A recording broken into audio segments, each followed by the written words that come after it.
যদি শিরক করো তোমার আমলগুলো বাতিল করে দেব।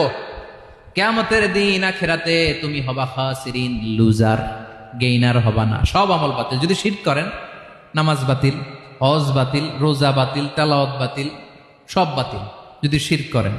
যদি মাজারে যে সেজদা দেন, যদি বাবার কাছে চান, এরকম ডাকাইতে আছে না নেই? মাজারে যে সেজদা দেয়, বাবার দরবারে যে লাফালাফি করে, নাচানাচি করে, বাবার পায়ের মধ্যে পড়ে থাকে, এরকম আছে না নাই? তোমার নামাজ বাতিল, রোজা বাতিল, সব ইবাদত বাতিল করবে কে? বাঁচাতে পারে একজন, তিনি কে?